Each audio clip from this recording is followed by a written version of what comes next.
Tonight, the social hotspot in town. It could be the new laundromat. Why the city is sacrificing dozens of trees in Prairie Park. And call it a village on ice, what's left of it at least. We'll explain on NTC News Tonight, right now. You're watching NTC News, DeKalb County's only television news source, on the campus of Northern Illinois University and from the Northern Television Center. This is NTC News Tonight.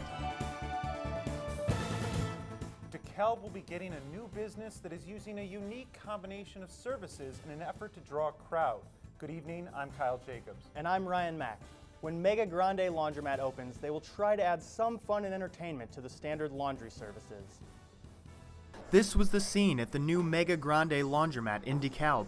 Employees from Mason Properties paint murals above washers and wipe down walls one last time as construction is close to finishing up. The building is located right next door to Dollar General on South 4th Street in DeKalb. It closed twice before as a grocery store, but this new laundromat is only one side of the business. While only an empty room now, the other side will be a bowling alley and pizza place that serves alcohol. Mason Properties maintenance worker Mike Thompson thinks both sides of the business will complement each other well. We're going to have brick oven pizza and alcohol, so hopefully that'll draw a lot of people in, and while they're doing their laundry, they can stop over and bowl a little bit. The new establishment will have 58 washing machines and 80 dryers. For those who plan on doing laundry here, these dryers hold up to 9 loads. They're even big enough to fit a 6'3" man inside. Even the employees were ready to use the washers. With the building space close to 30,000 square feet and lots of entertainment and space to do laundry, Mike Thompson has high hopes of attracting college students. Always planning on running some specials, different fraternities, and giving away prize money for bowling. So hopefully it'll pick up in this area. Another feature of the building will be video gambling in this room hooked onto the laundromat. While painting and construction continue, some college students are already prepared to enter the bowling alley. Normally we have to drive all the way out to Sycamore to go bowling. We will go all the way out by the Walmart. It's kind of a 15-minute drive from here. We live just not too far from here, so hopefully they'll have some good deals so we can go bowling here. The bowling alley and pizza place will hopefully be open by fall of this year. In DeKalb for NTC News, I'm Ryan Mack. They will also have a virtual golf simulator for golfers to practice their swings along with their many other features. On a much more serious subject in the area, substitute elementary school teacher Andrew Arison was arrested Thursday. Arison is charged with aggravated criminal sexual abuse and can face probation or up to 7 years in prison. 2 children from Huntley Middle School were victims of inappropriate contact this past Wednesday. DeKalb police say that there may be more victims and are looking into the matter. The next time you walk by Prairie Park, you may have to do a double take. A tree demolition that begins today will result in about 50 trees being removed. A majority of those trees are infested with the emerald ash borer. This type of beetle is infesting trees throughout the Midwest. The tree removal will allow for the construction of the Kishwaukee River Kiwanis bike path. Because of that tree removal, today the city of DeKalb is beginning a project that would connect 2 areas with a bike path. The project would connect a trail that runs along Prairie Park to one that runs along East Lagoon on the NIU campus. Negotiations will soon be underway with the Union Pacific Railroad Company to build the paths under railroad tracks. The project is expected to cost just over $1 million. Contractors are asking for permission to build a more upscale senior living. Leaders at Oak Crest Retirement Center want to add a 70,000 square foot addition to their property. This would add an additional 24 apartments and a wellness corridor connecting the apartments to the main building. The wellness corridor itself would include a pool, exercise room, changing room, and bistro. The city has been contacted about upscale building apartments for seniors on the southwest corner of Greenwood Acres Drive and Sycamore Road. Sycamore City Council members are reconsidering their vote for taking over a house for a sober living home. Their vote on March 2nd denied the permit.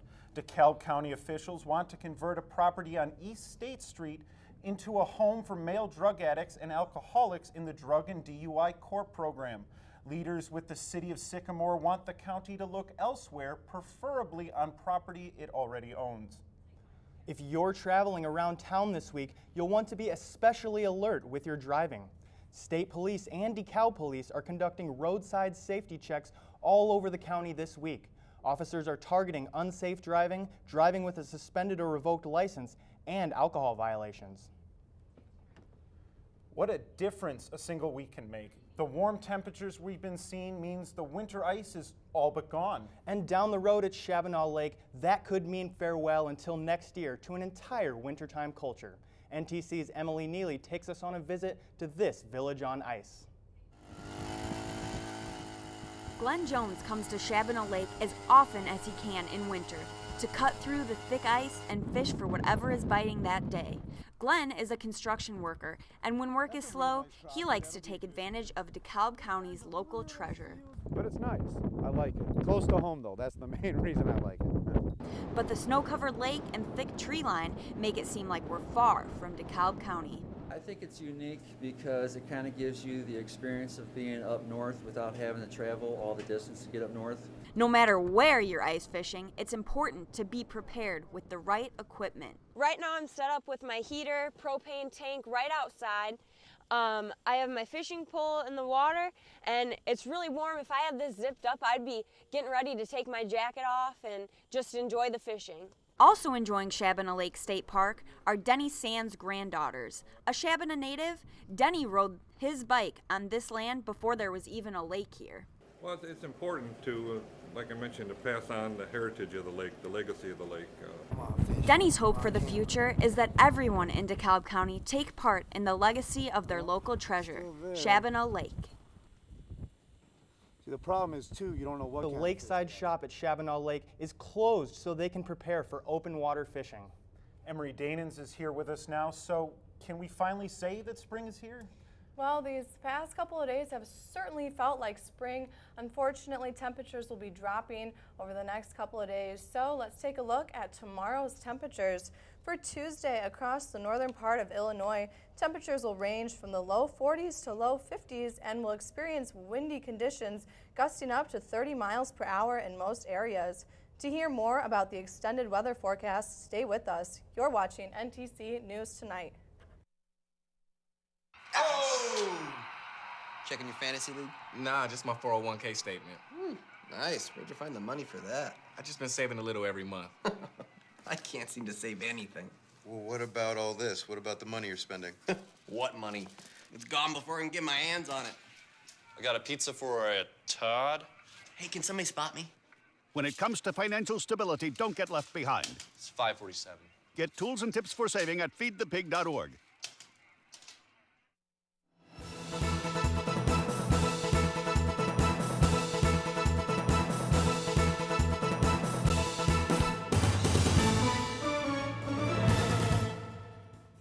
Welcome back, everyone. I hope you all enjoyed that warm temperatures that we've seen today. Sorry, we're messed up a little on our green screen. Here we are. Today we saw a high of about 73 degrees, which is much above our average for this time of year. We're actually closer to the record of 80 degrees that we set in 2012. And if you were out at all today, you noticed that it wasn't very sunny, but it was very warm because we had winds coming up from the south, bringing with it much warmer air. And we are not alone in enjoying those warm temperatures. Most of the United States saw temperatures in the 70s to 80 degree range, which is unusual for this time of year. But these very warm temperatures won't last for that long because tonight we have a cold front that'll move through our area overnight, which will bring colder temperatures for tomorrow. We're only expecting to see a high of about 45 degrees tomorrow, which is much colder than we saw today. So hopefully you got out there today. Then Tuesday morning, we'll see high pressure moving southeastward, which will continue to do so on Tuesday evening, which will bring clear skies in our area. Taking it back to tonight, we'll see partly cloudy conditions with an overnight low of about 35 degrees, but we will see winds gusting up to 30 miles per hour, and we'll have a wind shift from the southwest to northeast as that cold front passes through. So since the winds will be out of the north end, it'll be funneling down that cold air from the north, which is why it will be much colder on Tuesday. So for Tuesday, we're expecting sunny skies, high of about 46, and those winds are still pretty strong out of the north, gusting to possibly 25 miles per hour. Then on Tuesday night, we'll see mostly clear conditions. Luckily, those winds will begin dying down, so they'll be out of the north from about 5 to 10 miles per hour and expecting an overnight low of about 26 degrees. Then taking a look at our 5-day weather forecast, we see the next couple of days, or for the rest of the week, we'll see temperatures in the mid to upper 40s, possibly even reaching 50 on Friday. And also note our overnight lows are much warmer than they've been the past couple of weeks. It's great. We're so thankful for the warmer weather. So certainly feeling like spring out there. I hope you're enjoying it. That's all for weather. Let's send it back to the desk. More cash and campaign workers for a mayoral candidate. And Chicago's Willis Tower could see another name change. Let's take a look at the news-making headlines across the state of Illinois. These are today's state lines. Chicago mayoral candidate Jesus Garcia has picked up an endorsement from a powerful service employees union. The backing will likely mean more cash and campaign workers for Garcia's campaign. The Cook County Commissioner will face incumbent Mayor Rahm Emanuel in an April 7th runoff. County fairs across Illinois are rethinking their finances as the state reduces its support in a cost-saving measure. A recent letter from Governor Bruce Rauner's administration instructed county fairs to stop spending state money on rehabilitation. That includes some maintenance, construction, and insurance costs. Blackstone is buying Chicago's Willis Tower for $1.5 billion. The Willis Tower, once known as the Sears Tower, is 110 stories and the second tallest office building in the U.S. The Skydeck attracts more than 1.5 million visitors per year. 2 television pilots will be filming today in Chicago. Chicago Film Office Director Rich Moskal says ABC's Runner and NBC's Love is a 4-letter word will film for 2 weeks. Other current Chicago-based TV shows include Chicago Fire and Chicago PD. And that's today's State Lines. Tropical cyclone decimates the small island nation of Vanuatu. And over 1 million protesters take to the streets in Brazil. Here's what's happening in today's World Watch. The small island nation of Vanuatu is facing an uphill battle to recover from one of the most powerful storms to ever make landfall. The aid group Oxfam says Tropical Cyclone Pam destroyed or badly damaged nearly 90% of the homes in Vanuatu's capital. 6 people are confirmed dead, but that number is expected to rise. More than 1 million protesters are in the streets of Brazil calling for their president to be impeached. Anti-government demonstrations are unfolding right now in more than 60 cities, and Dilma Rousseff's administration is caught up in a huge scandal involving state oil contracts just a few months after she won re-election. A critical round of negotiations between the United States and Iran is underway. Secretary of State John Kerry is meeting with Iran's foreign minister to discuss their nuclear program. Another topic that may come up is the letter to Iranian leaders signed last week by 47 Republican senators. Police say they have a suspect in custody in the shooting of 2 police officers in Ferguson, Missouri. Officials say 20-year-old Jeffrey Williams fired the shots that hit 2 police officers Wednesday night. According to authorities, Williams admitted to firing the 2 shots, but says he was shooting at somebody else, not police. And that's today's World Watch.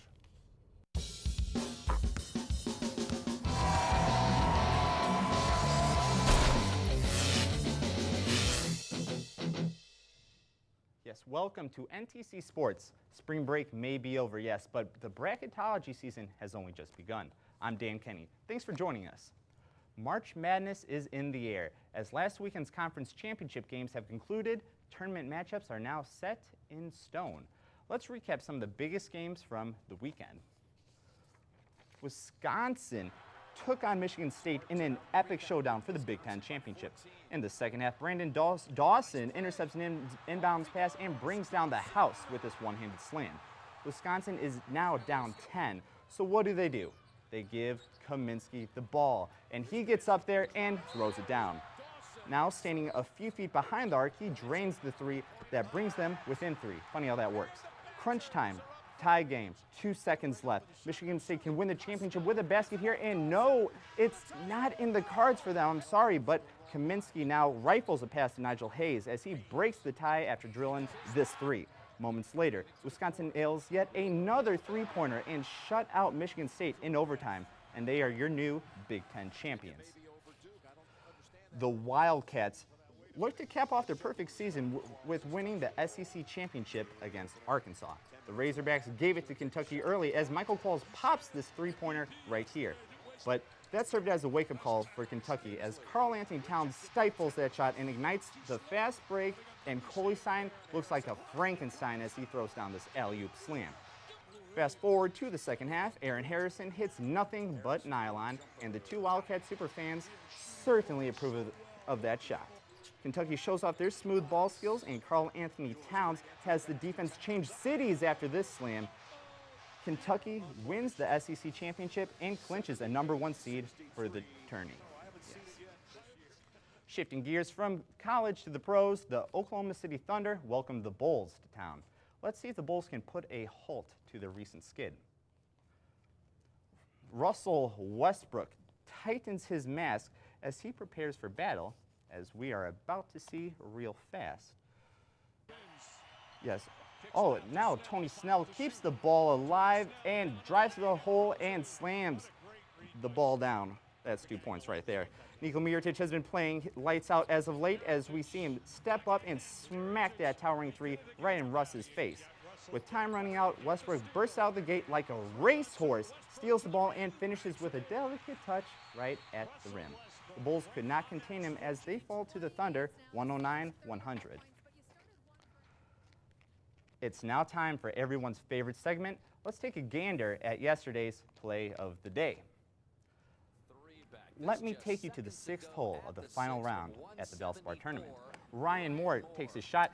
He's just trying to land the ball on the green, but he does a little bit better than that. As you see here, he holes this 174-yarder. That's an eagle. What he needs to do right now is go home, mount that 7-iron in his living room, and bask in his own awesomeness.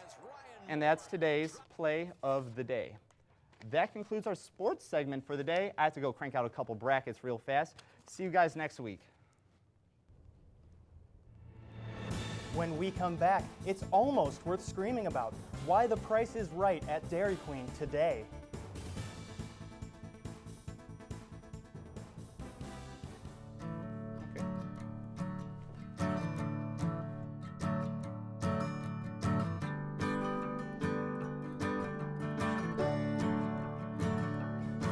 Oh, listen now.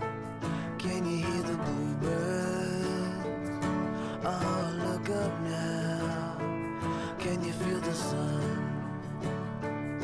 Whoa. Whoa.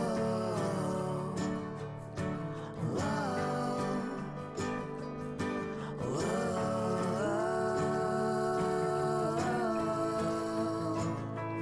Can you feel the sun?